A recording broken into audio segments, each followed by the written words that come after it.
Welcome to the next edition of Meet the Streets, a podcast for street and documentary photographers. Today, we're going to meet Richard Koek, a Dutch photographer living in New York. Join me each week and meet another photographer from somewhere else in the world. And now, Richard. Welcome to the next edition of Meet the Streets. Today, we're gonna have a lengthy talk with Richard Koek, and you're going to learn a lot. I know I'm going to.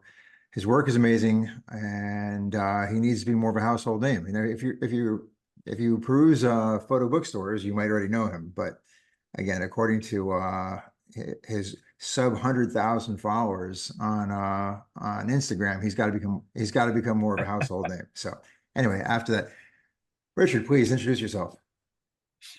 Thank you, Keith. Thanks for having me, Keith. I'm Richard Koek. I'm well, how will I explain this? So I'm Argentinian Dutch, ethnically, ethnic-wise, but I'm a Dutch American, citizen-wise. Let me say it like that. So born and raised in the Netherlands, and I'm now a full-time photographer. And this is what I do and what I love, and I'm happy that I'm doing it. That's cool. in a nutshell. In a nutshell. So based on that, when did you move to the US? That's a while ago already. Can't believe it, but it's that was 2000. So that's 24 years ago. Yeah, almost 24 years. So right, 1 year before 9/11. That's always like the one of the big change points in a lot of people's lives. So so 2000, I moved to the United States, basically thinking that everybody here in New York was waiting for Richard Koek, which was not the case. And but I've learned a lot along the way, and now I'm just doing my thing. But 24 years, and I started assisting. So that's kind of like how I started to work in photography. I basically started to carry bags, and back in the days it was loading film in cameras, for other photographers on the job. Yeah, so again, it's interesting to hear that, because, and it's not necessarily a new thing. It just people throughout history, but I always found, because I did the same thing. I of course I didn't move over. I was in New York already, so now that's where I'm from. But the idea of assisting, like the assisting is not, let's go like if you look at a lot of people want to be assistants today, they don't really mean they want to be an assistant. What they want to do is they want to shoot under somebody, but you don't learn anything. Like, and as an assistant is the way to go to actually learn, when you're just schlepping your ballast, you're working your way from third to second to first. You're loading film, now you're doing other stuff. But you actually have a chance to see how everything is done and observe, which is how learning happens, versus what's going off and doing your exact same thing and then think, oh, I'm learning. No, you're not. You're just shooting, doing exactly what you do under somebody else's name. That's not assisting. So it's good to hear. Again, it shows in your work that you know what you're doing. Again, well, I've learned a lot by assisting, basically, and looking how and watching how professionals did their thing, and also what I have at a certain point. Well, I love the whole apprenticeship idea of, like, being the second to the person who's basically calling the shots, and also being a confidant of the person who is calling the shot. I was always like the one next to the person who would like whisper in his ear, like, okay, maybe this, maybe that, maybe think of this, maybe think of that. So I could be a little bit his second eye or her second eye. And that's how I learned the trade, basically, because before I went to the United States, I did 2 years of photography school. And since I already have enough diplomas and I'm a law graduate, in all honesty. Really? I basically I was like thinking, well, I don't need to finish school. I just want to learn the trade. So I learned the technique 2 years in school at the photo academy in Amsterdam, and then I moved to the States, and that was part of my plan. Basically, I want to now learn the trade by trial and error and see how people do it. And so that's why I started to like drop off my resume and had like a very modest portfolio to show to representatives of photographers, and that's how I got into assisting. And I would not have done it differently, because it was so much fun to be on fashion shoots on some beautiful island with, you know, on a sandy beach, and B, I've learned a lot. And also I learned also how not to do things. Sorry, do you hear that? Do you hear that ping? No, no. Oh, okay, because messages are coming in. Sorry, and at a certain point, you're like started to become resentful. At least in my case, I started to become a little resentful of, like, you know, I literally, there was a photographer who flew in, and I'm not exaggerating, who flew in to photograph a piece of paper from Europe. Flew in to photograph a piece of paper. He's a still life photographer, which was also a very good good lesson. And that's when I started to like think, this is, I gotta do this. I gotta do things myself right now. And that's how I started to stop assisting, and I went my own way. I needed to find my own path and being the photographer. Yeah. So did you, going into it, did you set yourself like a boundary, like a time? Like with me personally, I went in and I think, okay, I'm not going to do this more than 5 years. I'm like, I'm going to cut off at 5 years. If I'm not ready to go on my own, I'm calling it, because like I just needed to have a goal. And I saw plenty of assistants that were, and speaking to photographers who I was looking to work for, they were talking about the assistants that had been assisting for 10, 15 years. And at that point, you just think that maybe they're never going to not be an assistant. And so there's really no long-term, it's a sad thing, but as an assistant, there's no long game. Like you don't retire from being an assistant usually. So I don't fully agree with you, because what I've realized is, like, I've met what you say. I've met assistants who were doing it for decades, but it's kind of like in the movie industry, you have like a team behind, you know, the whole set of like gaffers and people who do the lighting. And especially in America, I've learned that being an assistant, being a second off behind the stage, being the technical eye, being the precise person, is a job. It's really a profession, and I realized that it's not my profession. But I'm, you know, it's not a sad thing, but like you said, because it's just like, if that's what people feel happy to do, then then they should definitely. Yeah, I agree with the happy thing and the comfort zone and all that. Just that there's no, I just looked at it as there's no union, there's no job protection, That's true. there's no savings, there's no, you're a contractor, and more often than not. So it's really, really difficult to go. Again, and the ones that are doing it that long are obviously amazing at what they do. Like that's the guy that you'd really like to have making sure your production goes off well.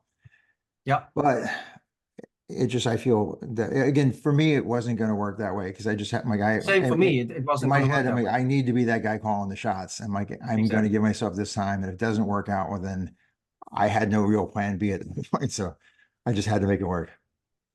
That's true. Yeah, that's just the same for me. So at a certain point, I was like, I need to like stand on my own feet and do it myself. Yeah. And that's cool. when I started to like make it my job, like, you know, the hustle in New York City to like pay the bills, which hasn't ended after 24 years, to be honest. I can imagine. Yep. Yeah, I used to go back. We moved from New York to Phoenix in 2005, and so it was again. So like you, what you thought that New Yorkers are just waiting for you. I'm like, hey, I'm Yeah, coming. exactly. That was the big misconception. Yeah, I'm coming from New York to Phoenix. I'm like, they're gonna just they don't know what's about to hit them. I'm like, I'm gonna take this whole town over. And that didn't quite work out that way. You still have to pay your dues, scrap your way up, and the whole nine. So yeah, it's funny how it's good that was you can think that way. This way, it gives you something to hope for as you're Right, strapping and up. that was actually what gave me the, you know, the push to like jump the ocean and start all over again. I really thought that everybody, because like I went here to like show my book. So I went around, met Dutch photographers who were living in New York, and I felt very welcomed, which is still the case, and which I do now on myself as well. If people come to me and ask for advice, I'll be always willing to share what I know, what I've learned. And everybody thought that I did great work. So it was always like, oh, this is great, this is great. And I learned later on that everything is great. And it's like, you know, the way it's like basically how the compliment is defined is kind of like how you really know how they really feel about things. I had to really like, I didn't understand how, you know, how, because in New York, it's like whatever you think, how crazy the idea is, go for it, you know, make your dreams come true. So everybody was very supportive. But I realized there's a difference between this is great and there's a difference and between and let me hire you and I'll pay you to like take a photograph. That's like a total different, you know, step. And I had to learn that there's a difference in compliments and a difference in hiring and being the photographer. Yeah. So and we're going to get into the whole street photography thing for a lot of this, but for now, like what is it on the professional side of things? What is it that that you do? Do you have like a specialty, or do you kind of a jack? I was pretty much a jack of all trades. Like my specialty was not being special. I was like, Right. I got bored if I did one thing for any length of time, so I had to bounce around. Plus, of course, it was, say, when 2008 hit, and things were getting shuttered up, and people were losing contracts, and I lost. I remember it was just because I was diverse that I managed to survive that like as easily as I did, because in 3 days I lost about a good third of my my annual budget, or my annual projected income, all like bam, bam, bam, like 3 days gone. Why And was so that? Why did you lose that? that was in the housing crisis. Actually, no, I take that back. 2008. Actually I'm mixing up my crises. Like that fast one was actually was COVID, but in 2008 was with the housing crisis. That's what Again, I that had was. suddenly corporations were just saying, "Hey, we don't need to fly you in. I'll just Yeah, hire somebody locally." And I had a lot yeah, of I had a lot of corporate business, and so next thing you know, I have to just work close to home, and you just make it yeah. work. So I feel bad for the people that again, specializing is a great thing until your specialty is on the chopping block. Right. Yeah. No, I've had my crisis too. Like I just mentioned 9/11. After 9/11, dead, no work. A lot of people left. 2008 was also the economic crisis. All creative budget were being cut. Um, and yeah, and then of course the whole change in the economy of digital photography was also a big change, because then suddenly the technical assistant became very important, who knows how to work Lightroom and all the other pro capture. What was it again? So it became all new professions were being, you know, created.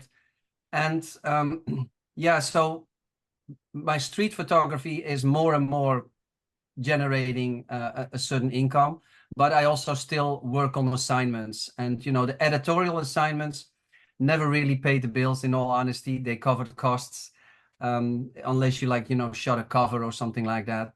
And unfortunately, because I always wanted it, but it never happened, is I never really went into like the commercial photography. Those were the guys and women that I assisted who were like doing the big commercial jobs for big brands. I never really rolled into that. I kind of like rolled into the event photography, which is in New York City a big business. The big fundraisers, the big corporation, the conventions. And basically then I'm being hired together often with a celebrity who was also being hired, probably for a much higher rate. And then we would both work the event, and I would like then be like the red carpet photographer, not the press, but being on the carpet with the stars as the in-house photographer.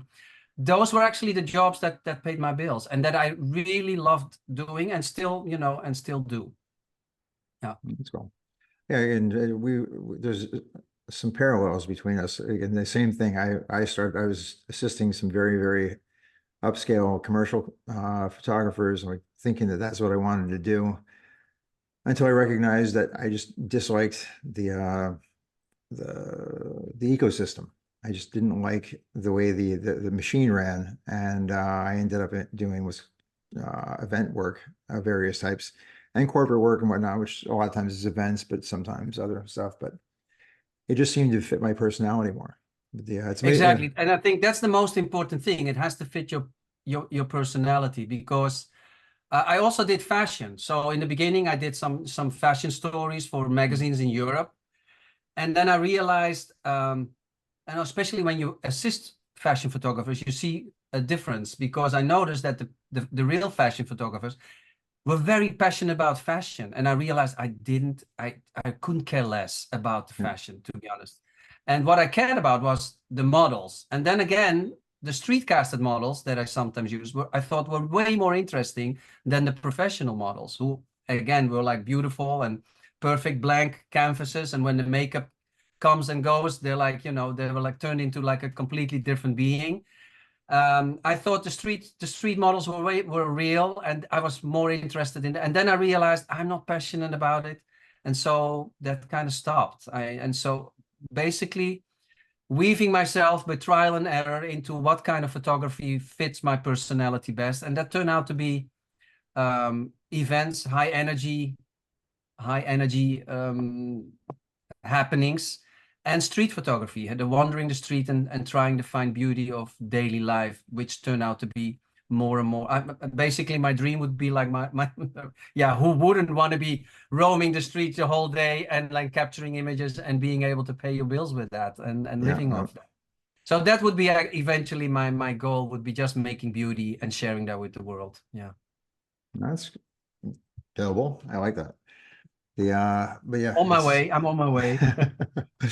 yeah, unfortunately, we always get stuck with paying the bills, and that just gets in the way. Which is again is why probably again, I'd say most street photographers, and just probably most, if you think about it, most photographers in general, some really, really outstanding photographers aren't professional photographers, because they at some point were good at something, and then maybe photography came in as their escape, but they need their two lanes. They need their catharsis, and they need their income.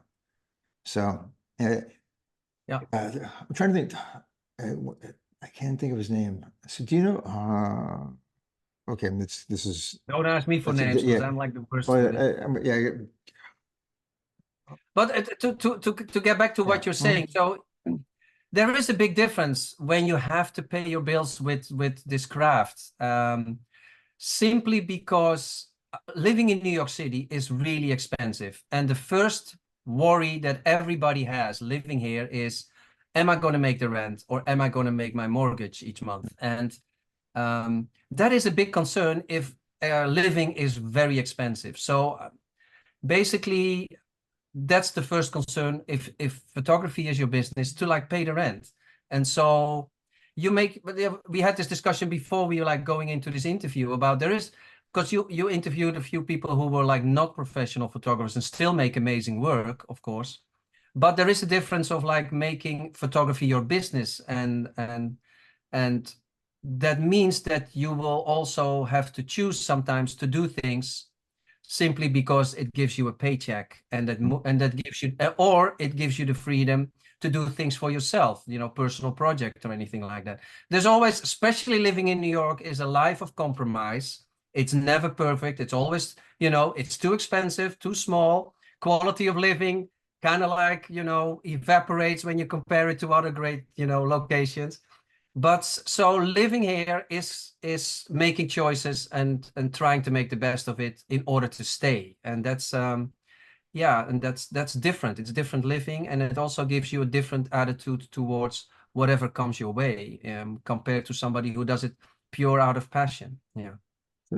Thinking, so like me, so your income is solely derived from photography, which means obviously what you're getting paid for and paying the bills is photography, and then your street photography, which you're doing because you just love photography, is also photography. Do you have anything outside of that, like any kind of creative endeavor, or music, painting? I have no idea. That's interesting you asked that. I would love to do a lot of other things. I simply can't. So I would basically, in all honesty, if it was up to me, I would have been a painter. But talking about personality, waiting 3 weeks for the oil paint to dry wasn't really fitting my personality. So I let that go. But I'm still thinking I would love to go to the Arts League here in New York and take classes in drawing and painting, because I still, Susan Sontag has in her book about photography, she mentioned that photography, it was kind of like, the profession of manipulation, and painting is actually the real deal when it comes to like creating something beautiful with a certain motivation. That is closer to someone's authentic self, and yeah, I still believe that, but photography fits my personality better. It's interesting through the history of, so obviously painting's got a much deeper and longer history than photography does. But once photography came around, it became like a grass. So painters started to copy certain things about photographs that they never would have thought, such as painting obstructions. When normally you'd paint, you paint it perfect, and there's nothing in the way, and you just get this whole thing. And then photographers were jealous of painters in order it being considered a legitimate art, and then started doing things that got your impressionists and the Dada movement and and actually the Dadaist, that was more than just. I'm getting my art movements completely askew here, but anyway, but I remember each side kept trying to copy aspects of the other one, and finally, I think we're at the time when they've got their own place. Photography is considered an art and not just a document, and yeah, now we have other things to worry about. Absolutely, because both will be like washed away by artificial intelligence and the prompts. Mm-hmm. But I do think, in the end, it all comes down to what effect does it have on the viewer. And that's why photography became a fully respected, I believe, a fully respected art form, simply because a beautiful photograph can enchant a person just as a beautiful painting can. It's only often not one of a kind. And that's the big difference between paintings and photography, I feel. But for me, it's about, what does it do to the viewer? And in all honesty, I've always thought that whatever I think of my work doesn't really matter. It's what it evokes into the person who is viewing it. And please tell me what you see, And yeah, so that's, but yeah, that's a discussion that's always been, and still, you can still find people who do distinctively think differently about painting and photography as art forms, but I'll just do what I do, and that's it. Yeah, well, let somebody else figure it out. Yeah, exactly. Thinking about artificial intelligence, again, obviously, I personally don't have any problem with some of a lot of things I've seen. I've seen some amazing things, and recently, again, I had thought for years that I can spot, like just in my gut, I can usually tell when something's artificial. But it's gotten to the point where I've recently seen some that actually I fully thought, and I looked hard, and I could not find anything to tell me that it wasn't a photograph. Again, I guess I don't really have a problem with that as long as they're labeled Exactly. artificial and not a photograph, because a photograph obviously has photo in it, and therefore it has to have light. This is just complete nothing but computer prompts. So what do you think as far as it being its own art form, as long as it's labeled and they come up with a name for it? I fully agree with you. I've actually done a course in Midjourney to like figure out what's the hype all about, what is this, and learned how to deal with the program. It's absolutely mind-blowing, and I took a class of a photographer who basically specialized herself into artificial intelligence and creating series with just giving prompts. In all honesty, if you're really invested into like the programming of artificial intelligence, I do still believe it's a creative way of expressing yourself. Kind of like comparable to an art director back in the days, who basically would like tell what that person envisioned. Mm-hmm. And then you had a photographer who would like make it real. And then you would like adjust it as an art director into the way that it would be perfect. And that also is a creative way. It's basically somebody who has something in his head that that person considered beautiful or successful for the assignment, and uses the tools available to make that into real time a visual. So it is for me creative. However, it's not photography, in my opinion. It's basically shuffling of pixels, and I have no issue. Well, it's the same kind of discussion that you had when the digital photography came in, and then you had this discussion about analog and digital, and yeah. So although I do think artificial intelligence will have like a way bigger impact than in our profession than the digital format did to our profession. And you know what? It's I basically accept everything. I basically accept everything that technology gives us, because let's be honest, I do use artificial intelligence. I actually, in my new book, I saved a few images by using one of the programs that sharpens motion out of focus imagery, and I was like, it's unbelievable how artificial intelligence can fix things. And now actually my archive, I'm thinking there are pictures that I just dropped because they were technically not up to my standards, and now I'm thinking I have tools to like bring old pictures alive, let alone old archives, giving life to old archives. It has wonderful possibilities, but the realm of artificial intelligence is of course way bigger than photography itself.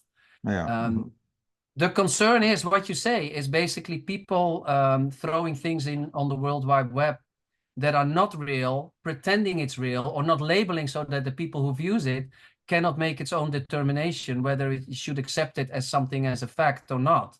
And that is something that is very concerning when we're dealing with the truth or not. And artificial intelligence does definitely plays with the dangers of that. And here in again, you're by birth European, so I don't know about in the Netherlands, but here in France, like before artificial intelligence, they were even labeling. If you look at a billboard, like I was passing by a huge billboard of Lenny Kravitz the other day, and in the bottom right corner, it said that it was a retouched photo. And so I'm like, retouched photo. That's interesting. Yeah. And so that in Europe, at least I know in France for a while now, if you've got an ad and the photo in it is retouched, like the person, you've got to disclose that, because otherwise, if you look what happened, like in the argument in the US anyway, where how disruptive and how modeling, let's say the fashion industry, has given kids like a bad feeling about themselves because they don't look like these. But in real life, you've worked in the fashion industry. I've been in the fashion industry for a little while. I've seen it. The people in those things don't look like that either. And so if you have people, again, this is just with actual real people and some Photoshop. Now you take artificial intelligence and put it into the mix. So they have to find a way to, and of course, there's still going to be people that are just going to play outside the rules, but within the realm of the commercial and the everyday, they should make it it's required that they disclose whether it was artificial intelligence or not. Yeah. I do have one remark when you're talking about photography in this way, because it kind of like, and sometimes I say to people who I'm photographing, photography has nothing to do with reality. And why I say that is basically it is from back in the days when who was the photographer again who did the migrant mother? Dorothy Lang. Yeah, Dorothy Lang. Dorothy Lang, for example. A lot of those photos that have become icons of American history. There's definitely some retouch. Things have been erased from the event just to make things perfect. So from the early days, photography has always been like a tool to create a perfect world, and even when it comes to like photojournalism, for example, like I still believe that as a photographer, you choose all the aspects that create this photograph. Mhm. And then in the edit room, you also like, pick and choose the right picture to tell the story that you want to tell. So there is always manipulation involved when Yeah. it comes to photography.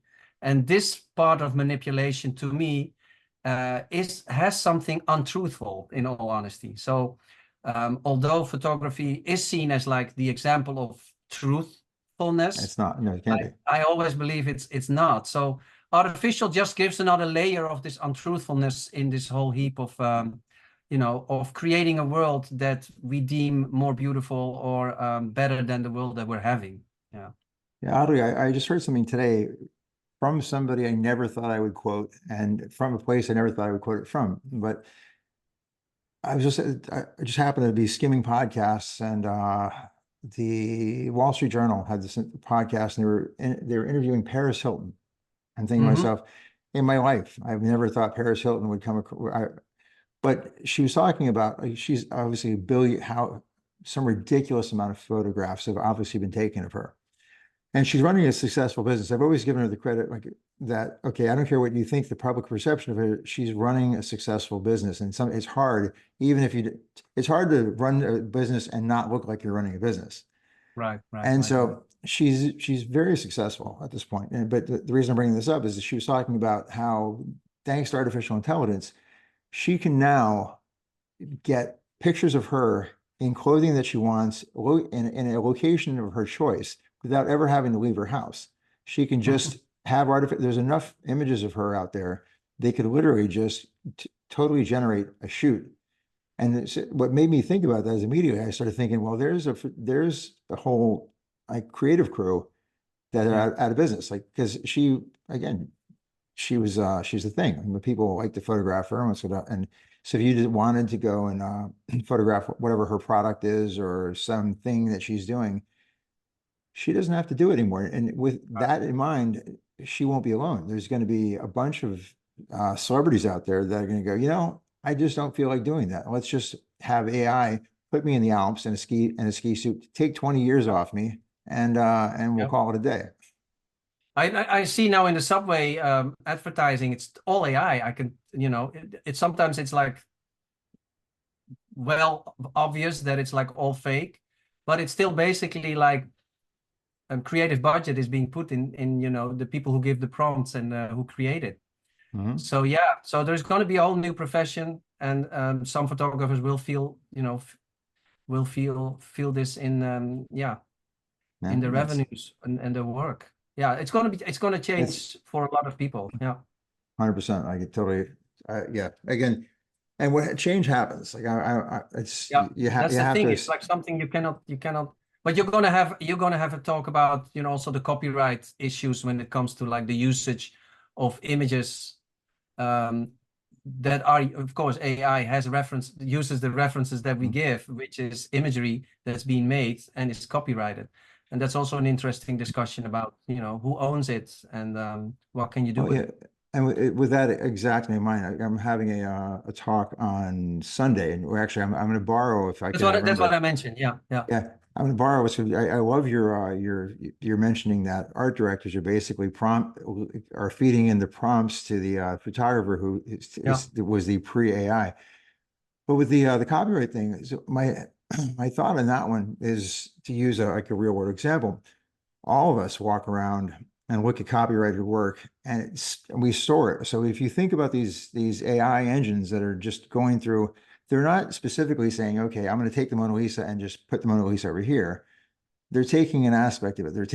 They're seeing these little tiny things, and we do that just in the course of daily living. We see images that are copyrighted. We see things that inspire us, and we put it in our head. And eventually, what comes out, something with it. and what comes out doesn't look anything like what came in, but we have been inspired by all it. So when I was thinking about that, I was thinking to myself, I no longer have a real big problem with that, as long as they're not directly. And actually, I think it's odd for people to like. It's change. People are afraid of change, but the idea that was because this computer, whatever it is just like a baby. It's just learning. And it's not saying you can have somebody out, you've got forgers out there who will forge a painting and sell it for millions of dollars. We all know that's unethical and illegal. This is the same thing will be with AI. If they make a direct copy of something and put it out, totally against the copyright. But if they go, I like that style, but I like this and I like that, and I'm going to put it together, and what you're going to see from it, it's just an amalgam of all sorts of different things. It's no different than any photographer ever born. Who the only issue that I've realized also with AI is when using the image programs, is that you also see online, basically, if you look for AI and Afghan girl, you know, the cover of the cover of the National Geographic of the girl with the Afghan girl, Steve McCurry's, yeah, Steve McCurry's. So what happens is, like, when you like type in Afghan girl, you get like pictures that are similar to the Steve McCurry photograph, simply because there's so much out there with this girl in the image, that it becomes like the source of an Afghan girl. So the danger of this whole programming, I tried, for example, I tried to get like a woman of Muslim faith, but then with a dark skin, which was like impossible to get this program to. It always would be like a different, not the shade that I had in mind, simply because it doesn't have the source material to create it.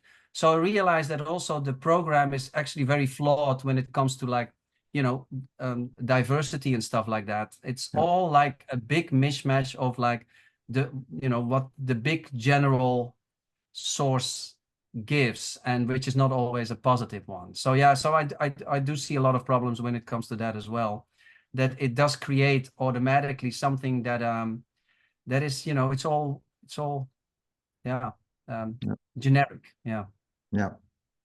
And it does, again, we've got decades to work all this stuff It's out. interesting times, let me say it like that. It is. Again, it's like you think back in the start of photography. So I'm sure the painters at one point thought, "Oh my God, we're out of a job," and then color photography. But I do have to say, I was thinking, am I going to do something with this AI with my profession? And because that's why I did that course, to see if there's something that creates my creative, juices. No, it's like I'm glad that I tried it, so I know I can talk about it, what it is. It's amazing. It's wonderful. It's mind blowing, but it's not. I'm thinking every hour I spend making prompts and defining it more perfectly, I'm like, I could be outside taking beautiful pictures, and I'd rather do that. So that's it. I've done it. That's it. Yeah, that's cool. I can have an opinion now. That's it. Well, that's good. It's always best when you have an opinion based on actual knowledge. Exactly. Versus, Exactly. So let's start getting into some street photography. Now, I see, I recognize the books behind you, actually all three of them. Anybody that doesn't, the two on the left are Richard's. And those are mine. Right, and I wish that the third one was mine. Yeah. So anybody who doesn't, so we're about to learn a lot about Richard, but the book on the right is by August Sander, who's an amazing German photographer, who's again changed the way that I saw portraiture. And we seem to have a similar feeling on that. So anybody out there, write it down. August Sander, go check it out. Absolutely. That said, August has been dead for a long time. He's not going to make a dime off your purchases. Let's look at Richard's His estate his estate is still like running. Yeah. Okay. So how did you again get into street photography? And then was it catharsis? Did you what got you into it? Who were your inspirations? And let's get into August Sander was definitely an inspiration. As I've always loved photography. I've always loved taking pictures of. The funny thing, even when I was like 12, 13 years old, and I had like a small camera, and I would come home with pictures, and people were like, who are these people in these pictures? And they were like all strangers. So like I already had like a feel of like the other, and I wanted to photograph and capture that. Never knew that it eventually would, become what I'm doing right now, my path.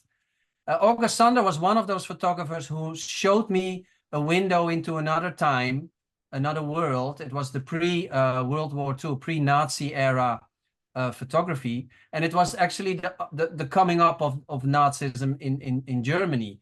And so he basically would, like an anthropologist, would like capture everything around him, whether it's like his artist friends, the poets, the philosophers, but also the banker, the baker, like all the trades.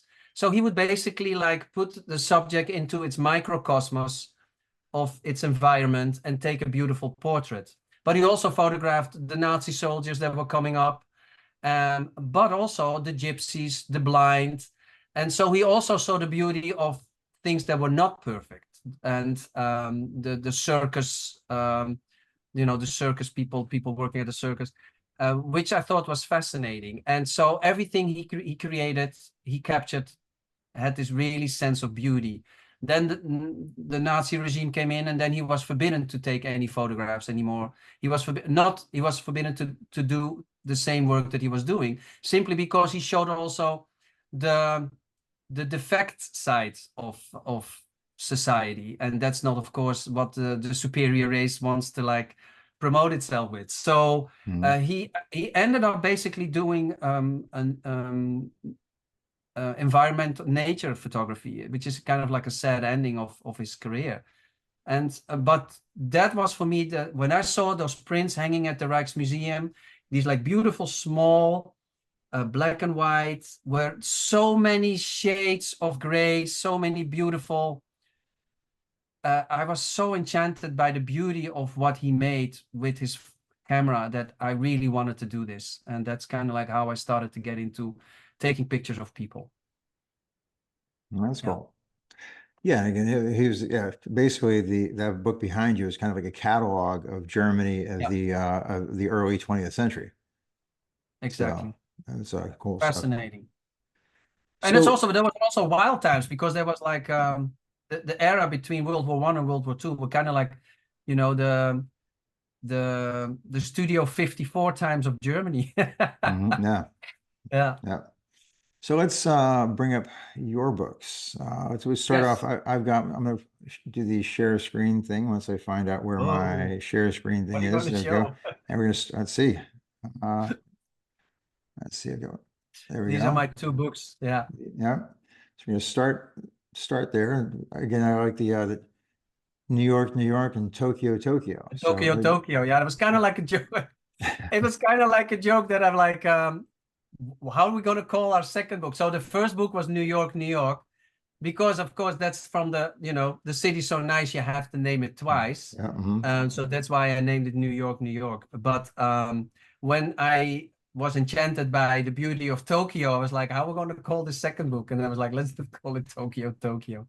So my first book was published in 2018, and that was New York. And I'm very blessed that I have two books that I've been able to make on an assignment from a publishing house. That's one thing. Basically, I pitched the idea of New York to a publisher who saw. It all started with I had a small gallery opening. I had a small solo show in 2016 in Soho, downtown Manhattan, where I had my New York City pictures exhibited. And I made a little catalog, those blurb things that I print that you can make online. So everybody who like bought a print, and it was quite a successful show when it comes to sales. That was the first time that I'm thinking, oh, people really like my street photography. And the second thing was I made that catalog and I gave it to anybody who bought a print. And so it had the pictures that were like showing. And then somebody said, you have to do something with this, when the person saw it all printed out. And that's how we got it. And she worked for a publishing house, and then the ball started rolling. And then 2 years later, I finally signed a contract, because I've learned a lot with making a book, in all honesty, but I've also learned a lot about how books come to life, the whole decision making by a publishing house before a book hits the shelves. It's like, it's so much BS that has nothing to do with photography, but is very important in order to to make it happen.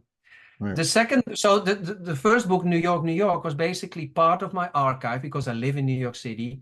And when I knew that a book was going to happen, I also wandered the streets in order to capture certain things that I thought needed to be in the book, but also a publishing house that wanted certain things in the book in order to sell it.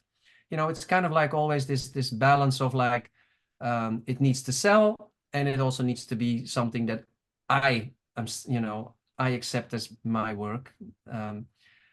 Yeah, so that's New York, New York, New York. The first copy sold out, which was great. So like 3,000 artbooks were sold. Nice. And then we make a second edition, a tad smaller, because the big one was like a big coffee table book, and the second one is now out and still available. Yeah, so here we go. Yeah, this is one of the pictures. Is it? Yeah, Gorgeous. sometimes because I still take pictures of New York, I sometimes not sure if it's in the book or not. But this is one of I call this my Sol Later photograph. The famous street photographer, who was very, very a master in using color in his work. And yeah, this is one of the pictures that I photographed of New York City that you can find in the book. Cool. And basically, if you can go back, I can talk a little bit about how I made the picture. So this was like around 5 a.m. in the morning during a winter storm. This was, I think, 2018. It was right before the book came out. I needed some snow stuff in the book. So I was like, I'm going to go out in a snowstorm. I actually hated my job at the moment of taking a picture in a snowstorm. I thought my camera is going to like totally be destroyed with this. It was windy. It was like coming down.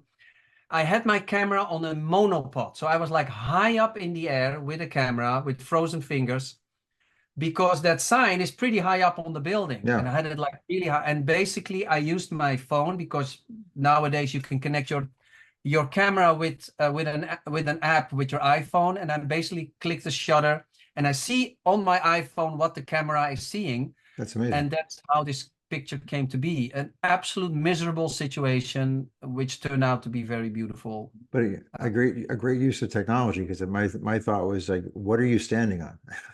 Exactly. No, the camera is just floating in the air, being destroyed by the snow. but the idea that you can also that you had an actual viewfinder in your hand while it was up, like kind of like unbelievable. Yeah. Very cool. I love this. Yeah, this picture actually was not part. This is not in the book, because my book was from 2018. So the interesting thing was, one of the things that I managed to sell it to the commercial department of the publishing house was, well, all the books of New York that you see on the shelves are like, you know, the crazy 80s or the beautiful 50s, or like, you know, there was always like a time era that would be significant of what you see in the book. And I thought, well, we need something contemporary, just daily life of New York City right now. Not knowing that, of course, COVID would happen, which would change, you know, the landscape completely. And now I realized I also made a timestamp book, because this was the book that everybody flips through. And the first thing people think is, this is pre-COVID. This is before, you know, all the terrible thing happened, because New York City was hit very hard by COVID. This was one of the few pictures that I photographed when I started to take my camera again and walk the streets. You still see somebody with a mouth mask on. And this kind of picture I shot actually 2 blocks away from me here. That for me kind of like was a metaphor of how New York City felt after COVID. Totally beat up. Everybody was hurting. And we did not know if things would be, you know, if things would turn okay again. And so for me, this, and also this fire department emergency station button station, such a strange thing. It also like kind of like looks like actually a person, like somebody that you know, that is actually hit by something. Yeah. So for me, it told more than just and the light was beautiful. It was early day. It was very early in the morning. And so this is one of, yeah, I love this picture. I really like this shot. And this as well is actually during COVID, because you can see that there are like these outside constructions outside of restaurants that are now actually being shut down slowly by the city. But that was one way of being able to still gain a revenue with all the COVID restrictions that the restaurants were dealing with. And that's what I love about New York City too. It's kind of the resilience of like still trying to make that buck to like make it, to stay alive. It's such part of the hustle in New York. And this picture is I think it's Bayard. It's in Chinatown, and again it was not snowing that much anymore. The light was already coming up, and I loved like all the greens that were happening. Actually, that is booking station of what you see those the green facade that you're looking at. I think it's actually copper that is turned green. And that's the booking station. When you're arrested in New York City, you're being brought to this station and you're being booked in, and you maybe can spend the night there. So a friend of mine told me that. I'm glad I didn't know that. But this is kind of like the fishing that you sometimes do as a street photographer. You see something, you see a scene that is beautiful, but somehow you want to have some actors on this stage that kind of like makes it perfect. And when this person with the green umbrella walked in, I was like, I got it. This is going to be it. And I managed to capture it. And this made the picture perfect. It's pure colorine. Yeah. Beautiful. And talk about colorine. This is, also this picture is actually in my book, New York, New York. It's a super having a cigarette. I had a small chat with him. Sometimes I ask permission, sometimes I don't. It's kind of different how I work. I did ask permission because I'm kind of like blatantly, making him the protagonist of my story. Of course, the blue color was the first thing that captured my eye, and then he was perfect. He was totally relaxed, smoking a cigarette. And basically what I've realized that's the nice thing about photography. You show it to people and people give you information what you have photographed. And I didn't realize that you see that little black thing that is next to him against the wall. That basically is like, it has like a magnet. So basically supers sometimes have to do rounds and they have to tap it in order to like, to record that he is doing his work. So that's one thing that I didn't realize is part of how they track that, the supers are making their rounds on properties. I love the fact the two doors, the garbage can. Yeah, I love the different metals that you see. It's all metal, and then this blue. Yeah, everything turns out right. Another again instance of repeating patterns, and Exactly. Yeah. So this was definitely, as you can tell, a COVID photograph. Although in all honesty, this was like when people were just wearing masks and taking the train, but I was very early in the morning. So that's kind of like the myth of photography. Often you take a picture and people immediately tell or assume that, this is the time that nobody was taking the trains, that everything was empty. It was not. I was just very early. But this photograph kind of symbolizes the fact, because he's wearing a mask, that it kind of symbolized the fact that we were not able to go on our ways the way we were used to in a busy city. I do love to play with color often in my images. And I always loved an empty train, and I always loved those orange seats in the subway. And he kind of like perfected it by creating a disturbance in this perfect harmony by sitting in this. do you hear? My dogs seem to want to be on the recording. I'm not sure if they're coming through. I didn't hear anything. So yeah, so this was of course a picture that is not in the book, but it's been published several times in outlets. it's funny, again, just having grown up in New York, I look at this is now subways in New York have been relatively graffiti free for a long time, but in my head, I grew up in New York in the 70s and 80s, and there wasn't a surface on there that wasn't covered in tags and everything else. Like, so I look at those things. I get works by, like, say, Bruce Davidson. He did that Subway book, and you see all that the graffiti everywhere. It's still in my head. It's so ingrained in how I grew up that when like decades worth of clean subways, and I still think that there's something wrong with this picture. Well, I can assure you that New York City can still be just as dirty as it was back in those days. Yeah. Except for like the subways and Times Square. Times Square is an entirely whole nother set of I was Absolutely. talking to somebody briefly, a New York street photographer, and we're talking. Oh, one sec. Stop. Okay. Again, I'm not even sure she can be heard on this thing because of the directional microphone, but she's annoying me. So again, back in what I'll consider olden times, Times Square was so dirty and Yeah. again, and the moral decay of it was just so palpable. And so before I was a photographer, I used to hate going down there because I would get accosted to buy drugs. And again, I looked like the guy you wanted to sell drugs and knives to, apparently, because I could not go 5 feet without going on to the next guy who was still trying to sell me exactly what the guy before was trying to sell. And one whole row is just porn theaters, like from pretty much like 6th all the way down to the river practically. You had, again, just rows of just one big row of porn theaters. And now it's Disney. And now it's now it's corporate America who's still trying No, to you don't want to go there either because Yeah, it's so yeah. generic and awful. Yeah. Exactly. And now they're actually trying to steal money from you in much greater quantities. And they're not being as honest about it. At least back then, you knew what was happening. Now, now you're trying to kid yourself that this is good for my children and good for everything. And reality is these corporations are probably fleecing you.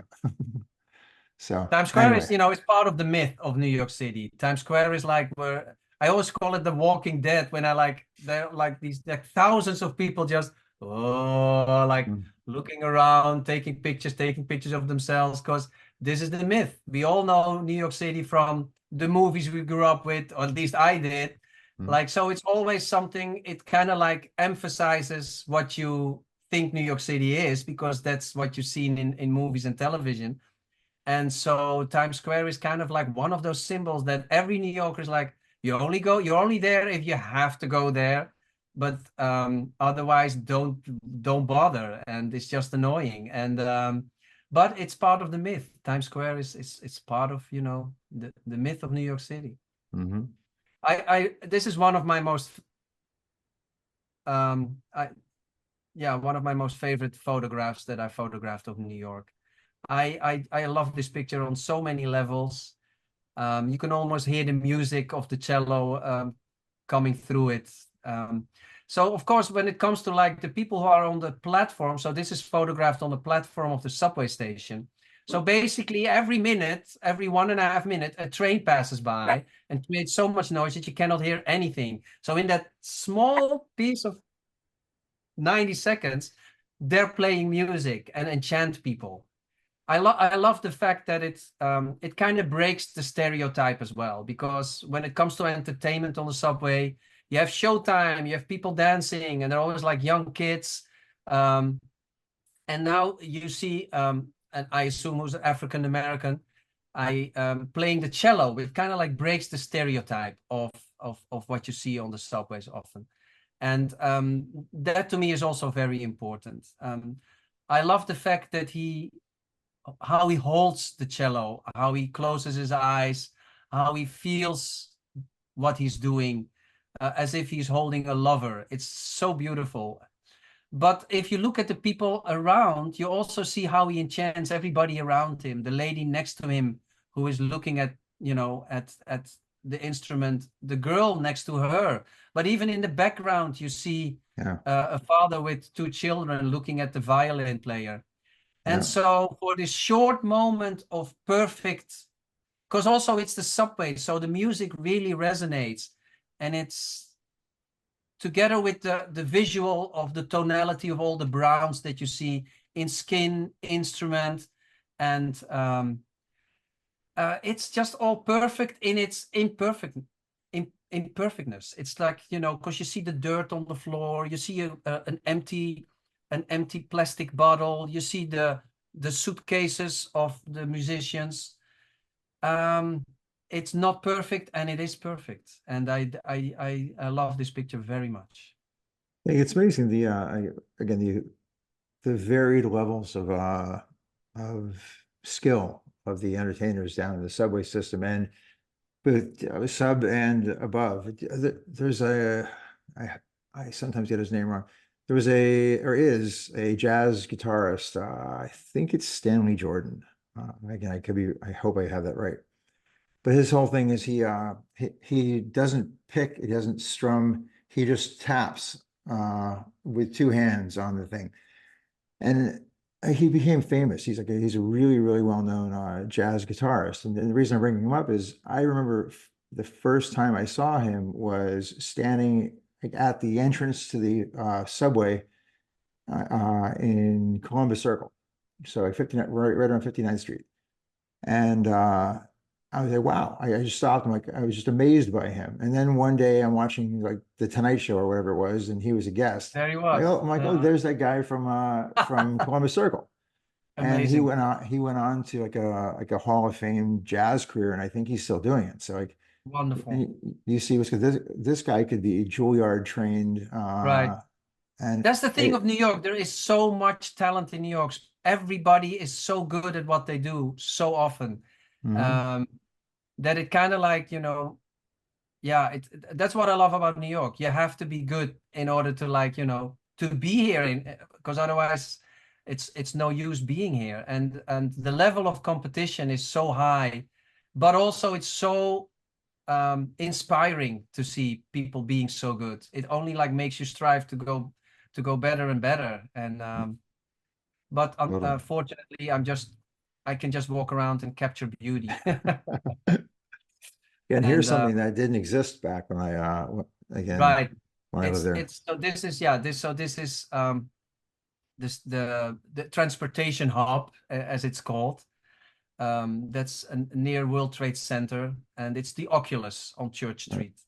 And basically in the back, the building in the middle, that's one of the World Trade Center buildings. And so basically, this is a picture. Sorry, this is a building that is Calatrava. That's the architect. So I was making the book, and they wanted architecture in the book. The publisher said you need to have some architectural, you know, diamonds of New York City, and I do believe this is one of the diamonds that New York City has. One of my friends told me this is basically the symbol of art winning from capitalism, because it's on one of the most expensive spaces in New York City, but it doesn't go up in the air. It doesn't use the air rights that you can buy in order to go up in the air. It's a very like low building, and it goes all underground. So it's not using the potential that it can use in order to monetize space in New York City. So art wins in this case, and it hardly wins. They paid billions to make this structure. I was in the building from inside is absolutely fabulous. It looks like as if you're inside a whale, like, you know, it's marvelous. However, when I was of course I went inside and I thought this needs to be in my book. I went inside, and every picture that I felt like this is Calatrava's picture, the architect. This is not my picture. So I couldn't find myself in the images that I made. I was kind of frustrated, walked outside and looked at the building. The sun was hitting the building. And I also looked at the building when you can see now that the sun is kind of like showing that it's not as perfect as you would believe it is. Right. But what happens? I think it just rained. And so the surface in front of the building was wet. And I'm looking at this man who was hired to put down rubber mats on the surface, which is slippery. It gets slippery when it's wet. And I was thinking of this happening in front of me. Like, I think this building costed $4 billion to create. However, the makers were not thinking of the fact that the marble gets slippery when it rains. So they need to hire a guy, put down these rubber ugly mats in order to not get a lawsuit. So I'm thinking, this man, this anonymous person, this small little radar in this big city of New York, basically is needed in order to make this big transportation hub not to be a failure. And so that's how I realized how important those anonymous people are in this big machine called New York City. And he's basically doing that and saves the day for everybody. So again, what makes it perfect is like he's like bending over, kind of Yeah. like I shot many pictures of him doing his work, and it's all about the edit in the end. It's not about the moment suprême from Henri Cartier-Bresson. It's all about the edit, I believe. And I thought this was the perfect moment in like many other moments suprêmes that I captured. That kind of like, you know, Yeah. circle. Like, yeah, go ahead. I'm sorry. I'm just saying that once you mentioned what he was doing, it changed how I was looking at this, because looking at just his silhouette, and then it turns out what I thought, again, because of his posture and his leg kicked back in a way, I thought that was a ball. That was Right. that's Many actually. people think that. Many people think that. Yeah. And then as soon as you told me what he was doing, I realized that that's actually just like a door hand, like a round kind of Yeah. thing to push on the door. Wow. Again, I do have to say the I love entrance it. looks kind of really, really cheap, in all honesty. These like, you know, these aluminum entrances, it's like kind of small. But the moment you're in, you're like, whoa. And he's like his whole body's posture is like, "Ugh, I hate my job" kind of posture. He has his gloves on. Mhm. And yeah, and Very then cool. like, you know, and then finally I could photograph Calatrava's masterpiece in my own way and still and create a story as well. And again, this is from the inside. It's been photographed so Yeah. frequently that I've never been to. I've been near it since it's been built, but I've never been in it. And yet I feel like I have, because I've seen so many pictures that are done well from inside. So it's good to come out and get something from an angle that people aren't really going after. So you get your own Right. stamp. Love that. Yes. It This feels is the like she's Frick she's collection. spying. That is the Frick collection? Cool. The Frick collection. It's a museum, 70 something street on the east side. So the Frick collection is a very posh museum that has like a beautiful art. However, there is an event going on in this museum. The Rijksmuseum, the Dutch Rijksmuseum, created an event there's like a courtyard. So it's kind of like very unusual to see one of the signature pieces of the Frick collection being in this photograph while you see people eating. It's kind of like something people are like, where is this? What is this? It is in the museum, and there's an event going on. I'm actually on a job photographing for the Rijksmuseum this event. And every time on the job, I have to take a lot of pictures that I know the client would like to see. But when people are eating, you don't want to photograph people eating. So I'm kind of like being a little bored, looking around me. And then I suddenly noticed her looking at me. And then I started to like, you know, get into the zone of like, I need to photograph her. And eventually this picture all turned out to be so much more than I had in mind when I was taking that picture. It's like all the analyzing afterwards, because I don't analyze so much when I photograph. I just, you know, I'm attracted to something that I find or deem beautiful, and then I photograph it. But later on, I started to think this picture is kind of perfect. The thing in the background, I made that the protagonist of this story, and she now is on the foreground while she's all the way in the back. And it is a frame in a frame in a frame. It basically the frame of the picture itself, of course, but then like you got the windows that create a frame, and then she is in a frame as well. So it's like, you know, one layer after another. And then actually what I also find interesting, of course, I started to like look into this picture, like who is she and what's her story? And it turns out she's a socialite from like, I think that at the 1800s, it's French, and she just came back from the opera. If you look very carefully on the of the picture, it's anatomically a total disaster, because her arm, if you follow the arm that's, you know, that's around her middle, if you look at where her shoulder should be, it's in a completely low level. It's kind of like anatomically actually like not such a great painting. She was a very vain person. It took 3 years for this painting to come to life. Well, this picture only took 1/30th of a second to come to life. And she actually had herself embalmed when she was laid to rest after she passed away. So beauty was very important for her, and beauty is all that I deal with when I'm taking pictures.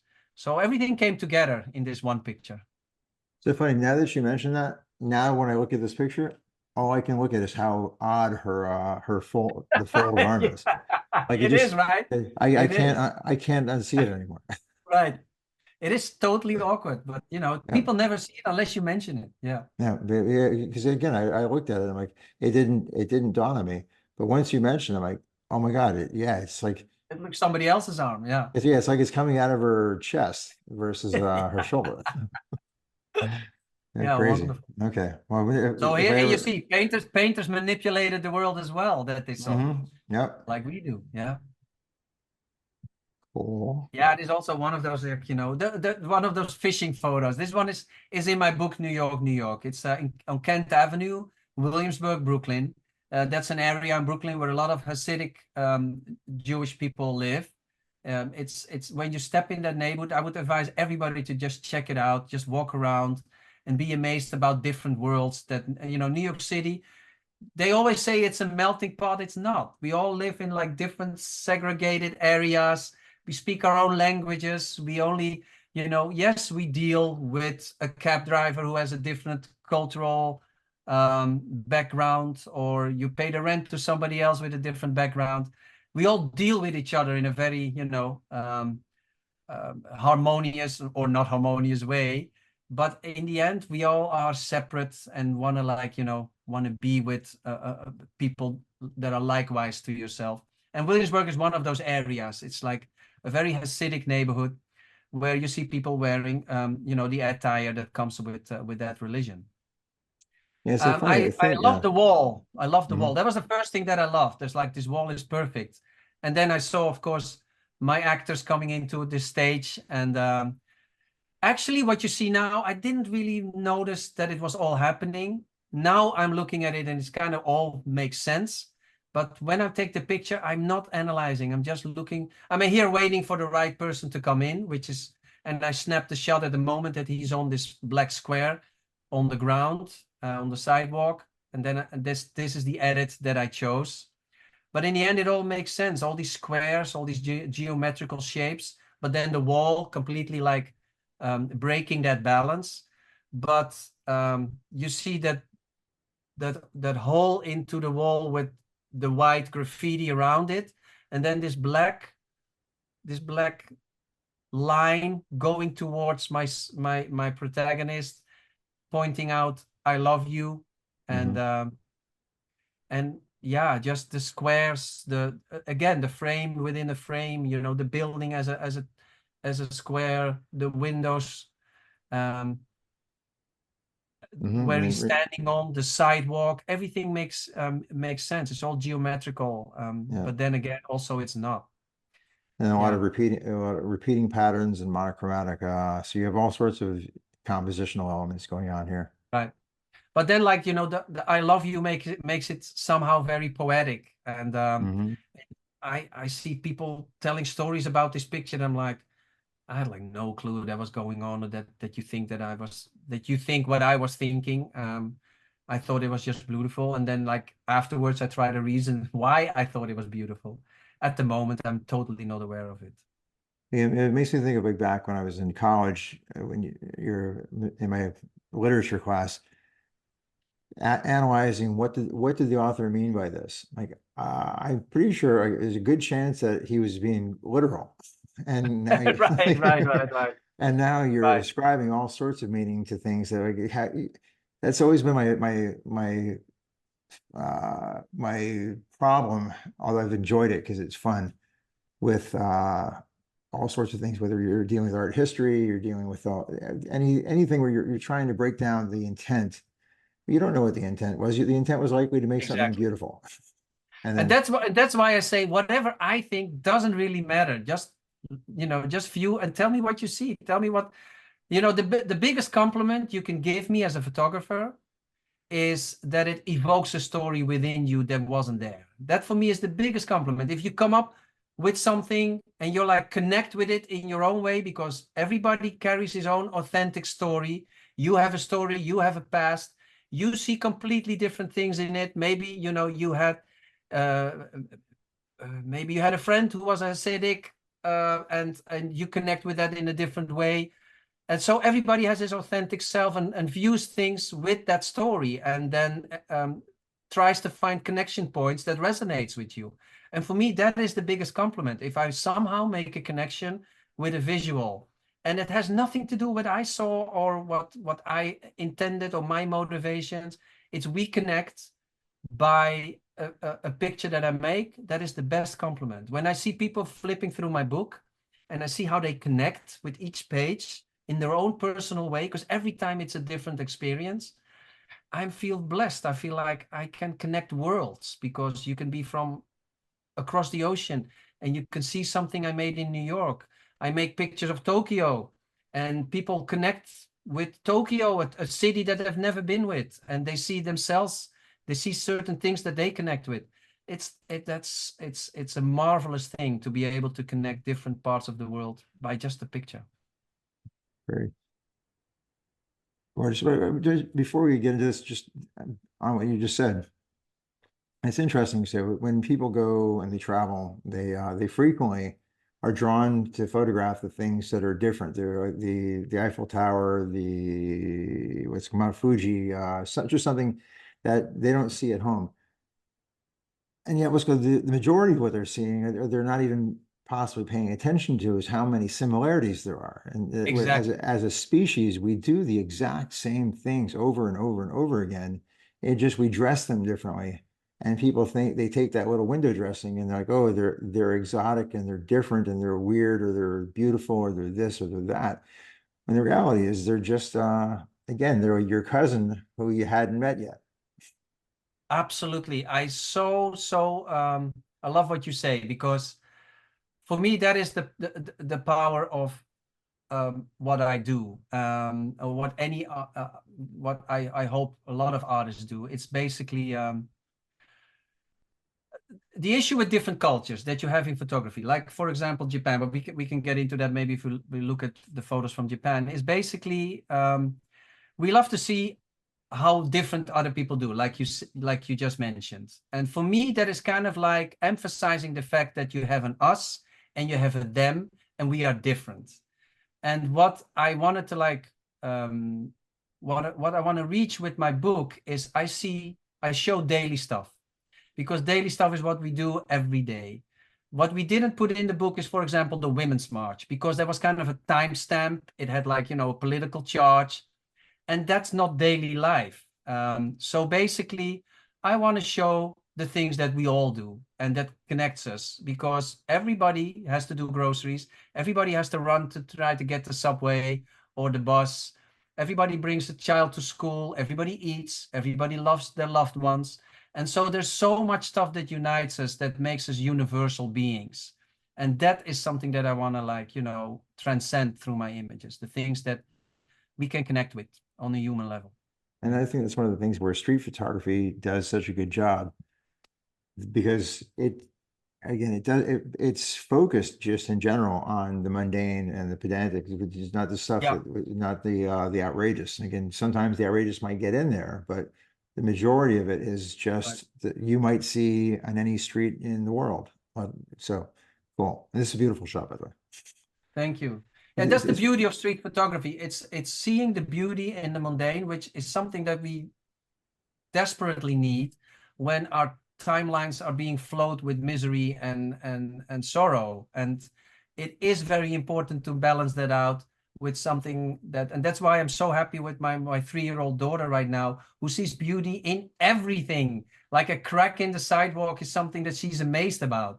And it reminds me, it teaches me to keep on seeing beauty, because otherwise you can't handle reality. And it's so much part of reality. Yeah. Yeah, this picture is the cover of my book, New York, New York. And I felt very lucky that I photographed this, because a lot of people, when they see these pictures, like, where are you? Where is this? And if you look very careful, I'm actually standing in between two subway cars Yep. on the Manhattan Bridge. And so the metal things, it's very a very steampunk environment. The metal you see are basically the two train cars connected with this like enormous strong how do you call it in English? I don't know. But anyway, so I'm seeing the light was beautiful, and I'm basically the train was standing still on the bridge. I was being bored. I was taking pictures through the window. I'm like, the train stopped. Let me just go outside in between those cars. And then so that's when I took this picture. It's actually an old picture. This is kind of I actually took this with like one of those small Canon power shot picture cameras that I was having. So yeah, so I love this picture again because it's like a frame within a frame, and then looking at something very familiar, which is the skyline of downtown Manhattan. And you see the Brooklyn Bridge, which is of course an icon. But what is the most interesting thing is that where I'm standing and basically the window that I'm looking from takes people off guard because it's not something very familiar. And so that it asks questions. And I actually have it written down. You mentioned in one of your interviews, questions are more powerful than answers, which I think is a great, great quote that I actually wrote down and have it hanging here underneath the computer, because it has a lot of questions when you look at this image, besides the fact that it's beautiful. And those questions kind of make it more powerful.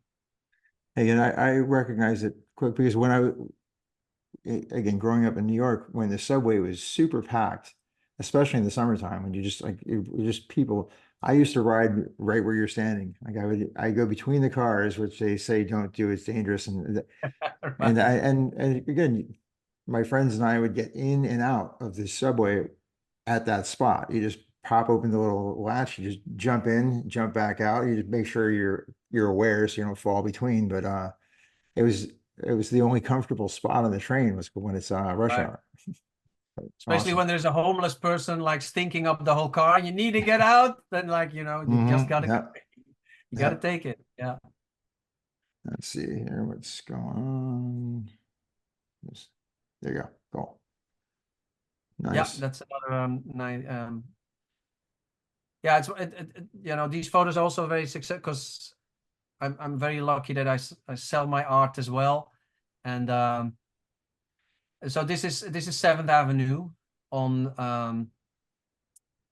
It's a very familiar picture for people who live, or for anybody who lives in the city.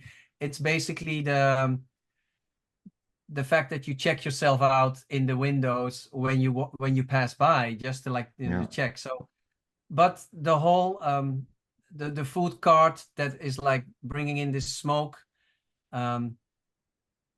I love the light that is kind of like an autumn light or a winter light, and you see like there's this advertising that says life is better when we're connected. And he's just checking himself out. He's connecting with himself and with nobody else. So they're like these little nuggets that are being pointed out, what I just said, with people who are looking at this photograph, that kind of like gives me the cherries on this cake. I'm basically with my camera standing against the window, literally like I took so many pictures. If you see like the contact sheet in Lightroom with all the little thumbnails, you see all different kind of people walking in and out of the smoke. And this was kind of the perfect image that I managed to capture.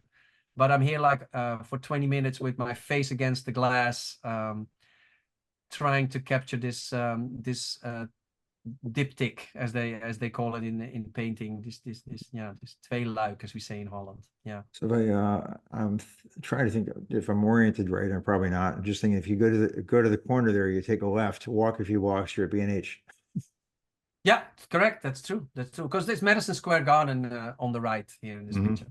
So on the other side, it's 1 block away from B&H. Oh, yeah. The Valhalla of every photographer. Yeah.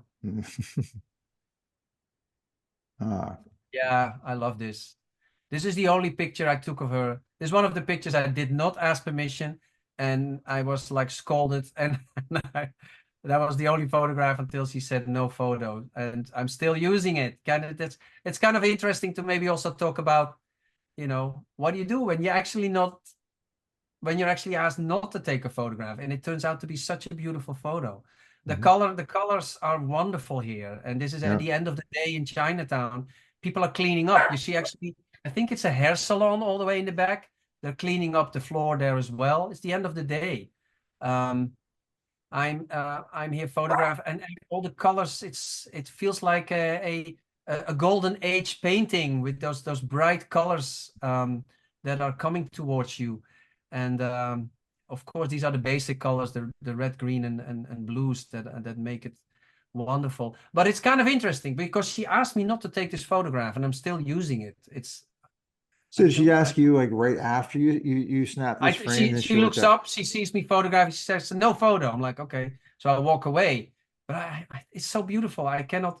So actually, yesterday I had my launch of my new book, Tokyo, Tokyo. And somebody asked me about, what do you do with the pictures that people really, are not happy that you photographed them, and you're still like, how does that make you feel? How do you? So actually, somebody asked like the question of ethics as a street photographer. It's 11 o'clock. Every street photographer has his own set of rules. You can be the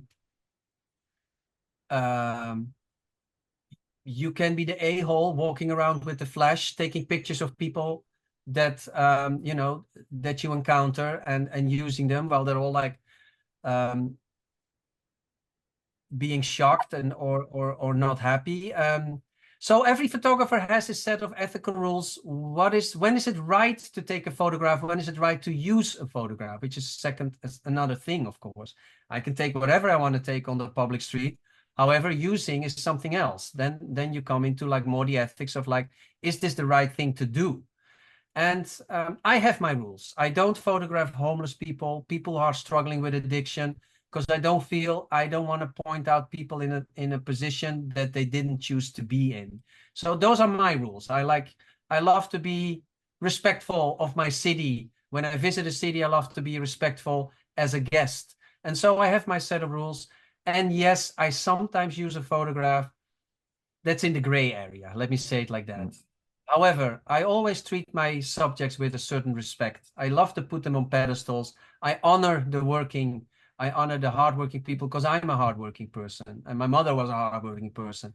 And so I do feel a connection with this human being, with this lady. And then I'm kind of like hope to be absolved of the fact that she did say no, but I'm only honoring you, and I think you're beautiful, and that I hope is giving me the license to do things.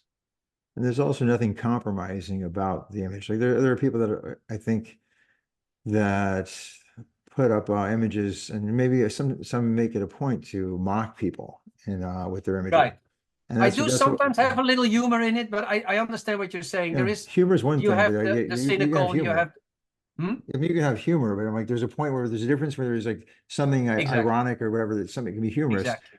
But when it's legitimately, specifically mocking somebody, like that's pretty much where one of my ethical lines. That's kind of the people who take pictures at Walmart, of like the people who like shop at Walmart, and you see social media, like a whole collection of like, the ones that stand out. I'm like, it's so lame to make fun of other people's appearances in that way, and not seeing the beauty of things. And it's so easy to put people down and to make yourself more elevated above the rest. Does that make you feel better? No, it does not. So yeah, no, I totally agree. There is a fine line between, we say in Holland, when you do an eye blink, you blink with your eye as like a kind of like an inside joke. There can be humor in it, and there's then on the other side making fun and ridiculous, making people ridiculous. And yeah, I never do that.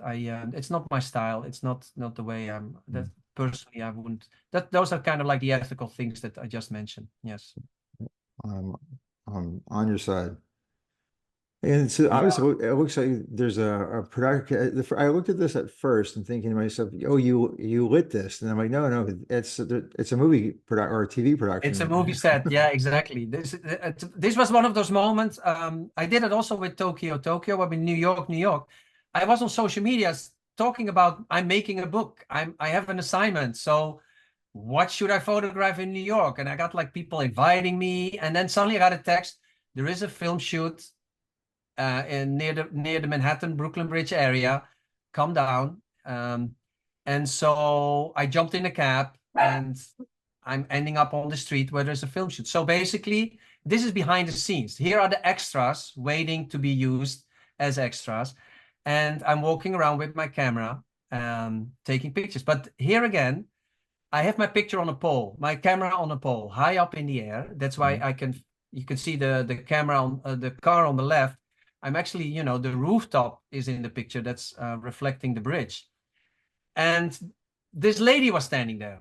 Her name is Anita. And she was actually turning with her back towards me. And I'm like, this picture wasn't right because I don't really like that the center person is like, turned her back around. So I actually like asked her, would you mind looking this way? And I'm thinking, she's, it turns out she's actually the owner of all the muscle, the old cars that you see in the frame that they use. So she's basically, her business is renting out these cars for movie productions, and she's one of the extras, but she owns all those cars, which is amazing. That's And cool. and she looks a little bit like uncomfortable, which I kind of like. She looks a little bit like as if something happened, but she's just uncomfortable being photographed, being the center of my stage. And which kind of like makes the picture perfect in my opinion. And then the light in the back, this big airy light. They're probably shooting an inside shot in this tent. This is the set of oh god, what's the show called? Totally lost it. But so this is a behind the scenes, and yeah, I made her my star role in the movie that I was making here. And yeah, I love this whole it. And again, a lot of questions, like you mentioned, like a lot of questions would make it so perfect. Like, what is this? Why this old, like, is this, what time is this? What like what I yeah, so like you said, are you like putting lights in there? No. So, Um question: you mentioned it twice now about having your camera on a stick. What kind of yeah, camera are you using? I'm using a Sony Alpha 7 III. That's what I'm using right now. Gotcha. Um, which has the Wi-Fi connection. Doesn't work perfect. I don't really like the app that I use, but I kind of sometimes use it in order to get like a more bird's eye view I of could use it. the scenery. Makes it more cinematic, to be honest. Yeah, Yeah, totally. and this Very, is a very good very use of it. cinematic.